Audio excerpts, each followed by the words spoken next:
Student, मैं सौरभ कोहली आपका हार्दिक स्वागत करता हूं अपने यूट्यूब चैनल में। आज हम चर्चा करेंगे ईएमसी के अंदर बड़ा सोचना यानी कि ड्रीम बिगर। आप देख रहे हैं आपके सामने फैसिलिटेटर के लिए यानी कि जो आपके टीचर्स हैं उनके लिए भी कुछ है, वो भी कुछ बताएंगे आपको। साथ ही बड़ा सोचना यानी कि ड्रीम बिगर क्या है इसको समझते हैं, आइए। और जो कोई भी हमारे चैनल के साथ नया जुड़ा हो इस चैनल को सब्सक्राइब कर दे और बेल वाले बटन को ज़रूर प्रेस कर दे ताकि सारी नोटिफिकेशन उस तक ज़रूर मिल सके। आपके सामने स्क्रीन पर डॉक्टर एपीजे अब्दुल कलाम है, पूर्व राष्ट्रपति। उनकी कोटेशन है, सपने वो नहीं होते जो आपको सोने के बाद आएँ, सपने वो होते हैं जो आपको सोने ना दें। ये जो कोटेशन है काफ़ी अच्छी कोटेशन है अगर आप ढंग से सोचें तो। सपने हम सबको ना सिर्फ आगे बढ़ने के लिए महत्वपूर्ण होते हैं बल्कि ये हमें जीने की प्रेरणा भी देते हैं। इस यूनिट में विद्यार्थी बड़े सपनों को देखने की प्रेरणा ले सकेंगे एवं उनको पूरा करने के अवसरों को पहचान कर अपने लक्ष्य को निर्धारित करने की कोशिश कर सकेंगे। शायद कुछ गलतियां हों, असफलताएं भी मिलें, ऐसे में स्वयं पर भरोसा रखकर और असफलताओं से सीखते हुए दृढ़ संकल्प के साथ हम फिर से जुट जाएं तो किसी भी सपने को पूरा कर पाना मुमकिन है। हम क्या सीखेंगे, लर्निंग आउटकम्स क्या निकलेगी उस पर ध्यान देते हैं। विद्यार्थी अपनी महत्वाकांक्षी सपनों को सभी के साथ साझा करते हुए ठोस आकार दे पाएंगे। इसके लिए निम्न क्षमताओं को विकसित किया जाएगा। महत्वाकांक्षी सपनों को विस्तार देना, दूसरा पॉइंट सपनों को ठोस आकार देना, तीसरा सपनों को चरणबद्ध तरीके से पूरा करना। यूनिट का प्रवाह, विद्यार्थियों के साथ यूनिट की शुरुआत होगी 10 से 15 मिनट की चर्चा, जिसमें गतिविधि होगी मेरे सपनों की उड़ान, कहानी, पूरा हुआ सपना या पूरा हुआ बड़ा सपना फ्लिपकार्ट, गतिविधि सपना और सीडी। यूनिट का निष्कर्ष आप देखें क्या सीखेंगे, महत्वाकांक्षी सपनों को विस्तार देना, सपनों को ठोस आकार देना, सपनों को चरणबद्ध तरीके से पूरा करना यानी कि सीक्वेंस वाइज। विद्यार्थियों के साथ यूनिट की शुरुआत होगी पूर्व राष्ट्रपति अब्दुल कलाम के कथन को आधार बनाते हुए विद्यार्थियों के साथ सपने क्या होते हैं और सपने देखने की जरूरत पर बात की जा सकती है। विद्यार्थियों से पूछा जा सकता है कि उनके लिए सपने देखने का क्या मतलब है, भविष्य में वह क्या बनना चाहेंगे और उसे वह कैसे पूरा कर पाएंगे। क्या यह सब हमारे अपने सपनों पर निर्भर नहीं करता। हमारे सपने जितने बड़े होते हैं हमारे जीवन की उड़ान और छलांग भी उतनी ही बड़ी होती है।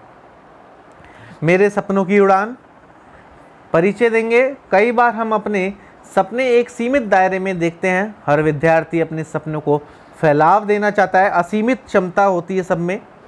किसी भी सपने को और आगे ले जाने के लिए किसी अलग नज़रिए से देखने की ज़रूरत होती है। इस गतिविधि के जरिए एक विद्यार्थी अपने सपनों को दूसरों के साथ साझा करेंगे और उन सपनों को बड़ा बनाने के लिए सुझाव देंगे। क्या सीखेंगे, महत्वाकांक्षी सपनों का विस्तार देना। अब कागज़ और पेन सामग्री चाहिए। इसमें फैसिलिटेटर नोट करेंगे सबको समान आकार और समान रंग की पर्चियाँ बांटी जाएँ। टीचर्स के लिए निर्देश है ताकि किसी पर्ची की अलग से पहचान ना हो सके। कैसे करें, चिंतन एवं चर्चा सीखे साथियों के साथ साझा करें। विद्यार्थी 5 से 6 के समूह बनाएं यानी कि ग्रुप्स बना लें। सभी विद्यार्थी एक एक पर्ची पर अपने जीवन का एक बड़ा सपना लिखेंगे। अपनी पर्चियों को मोड़कर एकत्रित कर लें और ठीक से मिला लें। हर समूह अपने अपने समूह की पर्चियों को अपने पास ही रखे। समूह का प्रत्येक विद्यार्थी कोई एक पर्ची निकालेगा। विद्यार्थी उस पर्ची पर लिखे सपने को पढ़कर समूह में सभी के साथ साझा करेगा। समूह में यह चर्चा की जाए कि लिखे गए सपनों को और बड़ा कैसे बनाया जा सकता है। यदि पर्ची पर लिखा हो कि मुझे क्रिकेट का स्टेट लेवल टीम में खेलना है, इस पर समूह के दूसरे सदस्य उससे सपने के कुछ और जोड़ते हुए नेशनल लेवल पर टीम में खेलने का सुझाव दे सकते हैं इत्यादि। यह सुझाव गुणात्मक स्तर के भी हो सकते हैं, मसलन सच्चाई और ईमानदारी के साथ काम करना। यह प्रक्रिया समूह में एकत्रित प्रत्येक पर्ची के साथ की जाएगी।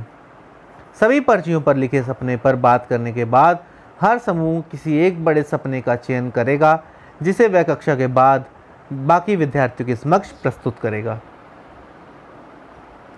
निम्नलिखित प्रश्नों के आधार पर अपने समूह में चर्चा करें। वो प्रश्न कौन से हैं?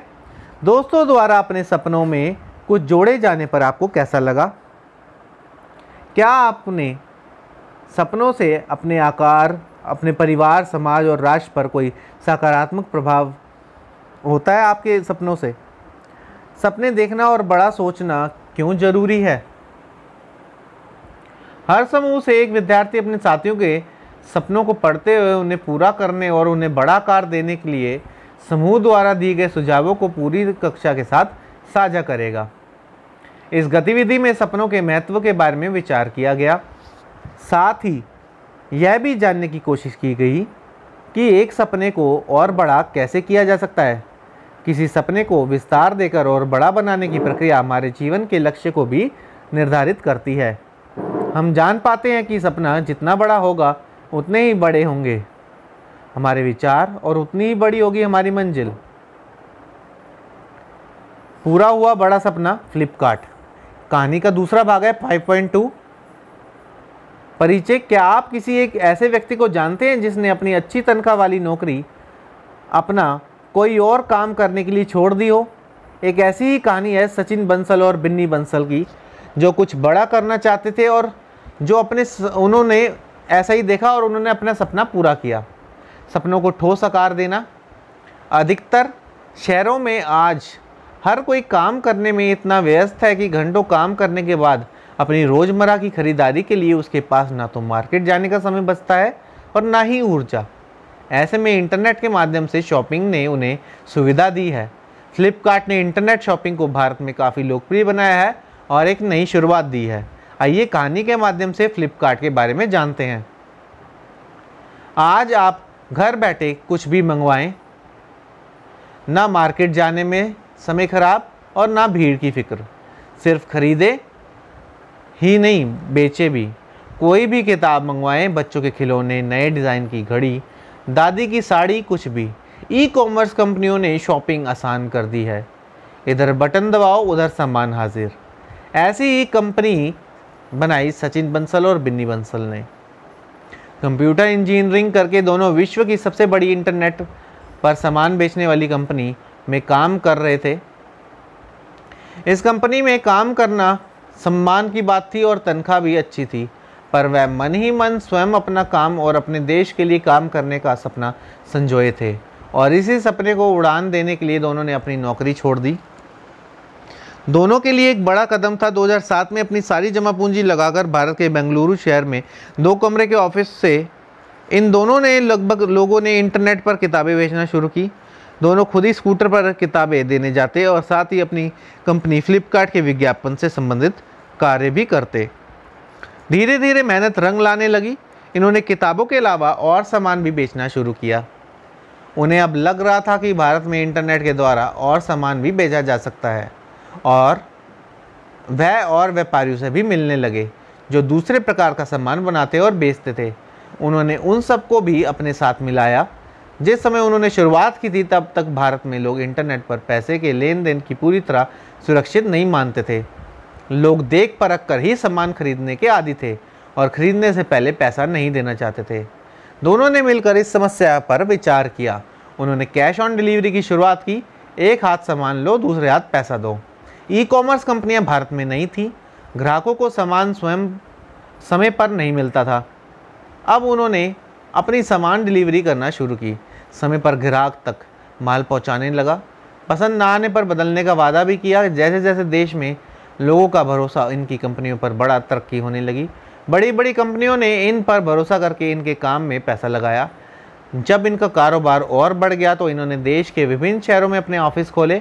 इस बीच इन्होंने और भी कंपनियों को खरीदा तथा अपनी कंपनी को और आगे बढ़ाया। आखिरकार एक दिन ऐसा भी आया जब कंपनी ने एक ही दिन में 1400 करोड़ का व्यापार किया। 2016 में सचिन और बिन्नी बंसल को टाइम्स मैगजीन के सबसे प्रभावशाली 100 लोगों में चुना गया। आज कंपनी 26,000 करोड़ का व्यापार करती है। 2 कमरों के ऑफिस की जगह 3 बड़ी इमारतों ने ले ली। जो 2 हाथ आपस में मिले थे उन्होंने 50,000 हाथों को अपना साथ मिलाया। अपनी कंपनी की वेबसाइट के द्वारा केवल सामान ही नहीं बेचा बल्कि लाखों लोगों को अपनी तरह व्यापारी बनने में सहायता भी की और करीब 10 लाख परिवारों को रोजगार दिलाया। वो सपना जो उन्होंने इंजीनियरिंग कॉलेज में देखा था, जिसे पूरा करने के लिए अपनी सारी जमा पूंजी लगा दी थी, उसने भारत का पहला सफल ई कॉमर्स इतिहास रचा। सचिन और बिन्नी बंसल ने किस प्रकार अपने सपनों को ठोस रूप दिया। उनके लिए एक बड़ी कंपनी की स्थायी नौकरी छोड़ना कितना मुश्किल रहा होगा। इस कहानी के माध्यम से हम समझ पाए कि सपना कठिन भी है, सपना कितना भी बड़ा हो उसे हर हाल में पूरा किया जा सकता है। ज़रूरत है उस सपने को पूरा करने के लिए उचित अवसर के चुनाव की तथा योजना अनुसार सोचने और उसे लागू करने की।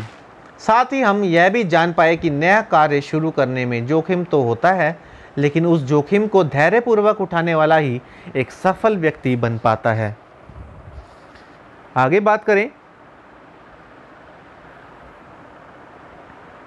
सपना और सीडी 5.2 5.3 की गतिविधि है। सपना और सीडी हमारे सपनों लक्ष्यों को प्राप्त करने के लिए यह एक शानदार गतिविधि है। हमें ये जानने की आवश्यकता है कि हमारे सपने क्या हैं और उन सपनों को पूरा करने के लिए हमें किस तरह की योजना बनाने की ज़रूरत है। साथ ही यह भी कि उस योजना के लिए किन किन चरणों की आवश्यकता होती है। क्या सीखेंगे आप सपनों को चरणबद्ध तरीके से पूरा करना। क्या क्या चाहिए फैसिलिटेटर के लिए नोट है। सभी विद्यार्थियों को की सपना और सीडी की प्रस्तुति सुनिश्चित की जाए। विद्यार्थियों को सोचने और अपने को व्यक्त करने का पूरा अवसर मिले। कक्षा में प्रत्येक विद्यार्थी को एक पेपर शीट दी जाए। विद्यार्थियों को उस पर अपने सपने के बारे में सोचने को कहा जाए जिसे वह अपने जीवन में पूरा करना चाहता है। कागज़ के ऊपरी भाग पर विद्यार्थी एक बड़ा सा बादल बनाए, फिर कागज़ के निचले हिस्से में बादल तक ऊपर जाती हुई एक सीढ़ी बनाए। इस सीढ़ी में कम से कम 6 चरण स्टेप्स हों, इस तरीके से जैसे इसमें दिखाया गया है। विद्यार्थी को इस बात के लिए प्रोत्साहित किया जाए कि अपने सपनों को पूरा करने के लिए वह 6 या 6 से अधिक चरण लिखें, यानी कि स्टेप बाय स्टेप आप कैसे करेंगे, क्या करेंगे, उसके स्टेप्स लिखने हैं आपको। इसके बाद वह अपने सोचे गए सपनों को बादल में लिखेंगे। जो सपना है वो बादल में लिखेंगे और किस तरह पूरा करना है वो स्टेप्स में लिखेंगे। वह सपनों का विवरण विस्तार में लिखें। विद्यार्थियों के विचारों के दायरों को फैलाते हुए जितना हो सके उतना बड़ा सपना देखने को प्रेरित किया जाए। सीढ़ी पर अपने सपने को पूरा करने के लिए जिन चरणों की आवश्यकता है उन्हें विद्यार्थी क्रम अनुसार लिखेंगे। इस प्रकार वह समझ पाएंगे कि किसी सपने तक पहुंचने के लिए उन्हें आगे किन किन चरणों के साथ क्या क्या करने की आवश्यकता है। उदाहरण के लिए यदि कबड्डी की टीम में जगह पाना है तो किसी का सपना तो इस सपने को हासिल करने में निम्न चरण हो सकता है। खेल के बारे में जानकारी लेना, कबड्डी और प्रशिक्षण योजना तैयार करना, आवश्यक सामान जुटाना, कबड्डी मैच देखना, अपनी योजना शुरू करना, कबड्डी का अभ्यास करना। सभी विद्यार्थी एक एक करके अपने सपने और सीढ़ी को विस्तार से कक्षा में सभी के साथ साझा करेंगे। सभी विद्यार्थियों के साथ निम्न प्रश्नों पर चर्चा की जाएगी। जब आपसे अपने विचारों सपनों को लिखने के लिए कहा गया तो आप उन्हें कैसे सोच पाए। क्या आपने इससे पहले भी कभी सपनों को आकार करने के बारे में सोचा है या सपनों को आकार देने के बारे में सोचा है? सोचा तो कैसे? किसी सपने को साकार करने के लिए योजना बनाते समय किन किन बातों का ध्यान रखना आवश्यक है। कक्षा के विद्यार्थियों को सपना और सीढ़ी के बारे में अपनी बात कहने के लिए आमंत्रित किया जाएगा। बड़े सपने तक पहुंचने के सभी चरणों से होकर गुजरने की प्रक्रिया की जरूरत पर भी बात की जाएगी। इस गतिविधि में अपने बड़े सपने के बारे में सोचने और तमाम चरणों के जरिए उसे पूरा करते हुए हमने समझा है कि कोई भी सपना ऐसा नहीं है जिसे पूरा नहीं किया जा सकता। सपना बड़ा होगा तो निस्संदेह जीवन का लक्ष्य भी बड़ा होगा। यूनिट का निष्कर्ष। इस यूनिट में अपने सपनों के बारे में ऐसा क्या लगा जो आपने पहले कभी नहीं सोचा था। हमें अपने आसपास बड़ी सोच के उदाहरण कहाँ कहाँ दिखाई देते हैं, उदाहरण देकर बताइए। सपना देखना हमारे लिए क्यों ज़रूरी है। सपने को पूरा करने में जो बाधाएं आती हैं वह क्या क्या हो सकती हैं और उनका समाधान कैसे किया जा सकता है। आखिर में जब हम बड़े सपने देखते हैं तब हम उनको पूरा करने की भी सोचते हैं। बड़ी सोच से ही बड़े काम पूरे हो पाते हैं। हमारे जीवन में बहुत सारे ऐसे काम हैं जिनमें हम असफल भी होते हैं, परंतु निराश ना होते हुए एवं सतत रूप से आगे बढ़ने का प्रयास करते रहने से सफलता जरूर हासिल होती है। यदि योजनाबद्ध तरीके से कार्य किया जाए तो बड़े से बड़े सपनों को साकार किया जा सकता है। तो ये थी पूरी वर्कशीट्स जो मैंने आपके साथ साझा की। तो कैसा लगा आपको ज़रूर कमेंट बॉक्स में बताएं और चैनल के साथ जुड़े रहिए। धन्यवाद।